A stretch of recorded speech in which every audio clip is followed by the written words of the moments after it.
Au Venezuela, l'opposant Juan Guaidó a appelé à une grève générale et à une poursuite des manifestations, toujours dans l'espoir de chasser du pouvoir le président Nicolás Maduro. Hier, les habitants de Caracas sont sortis en masse, mais pas suffisamment pour faire de ce 1er mai le jour de rassemblement historique que le président, par intérim, autoproclamé, espérait. Et les heurts ont de nouveau éclaté. Une femme de 27 ans a été tuée d'une balle dans la tête. Au moins 46 personnes ont été blessées. Près de la base militaire aérienne de la Carlota, de Juan Guaidó avait assuré mardi avoir le soutien d'un groupe de soldats. Des dizaines de protestataires au visage couvert ont fait face aux forces de l'ordre qui ont riposté par des tirs de gaz lacrymogène.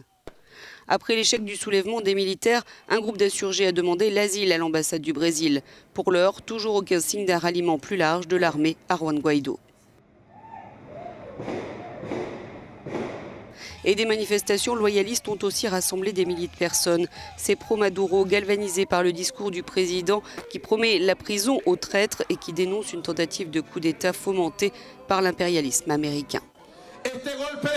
Ce coup qui a été tenté hier, cet accrochage a été personnellement dirigé depuis la Maison-Blanche par John Bolton et je le dénonce. Cette crise semble être sur le point de basculer dans le conflit dans les rues de Caracas alors que sur la scène internationale, Moscou et Washington sont de nouveau à couteau tiré, s'accusant mutuellement d'ingérence dans les affaires du Venezuela.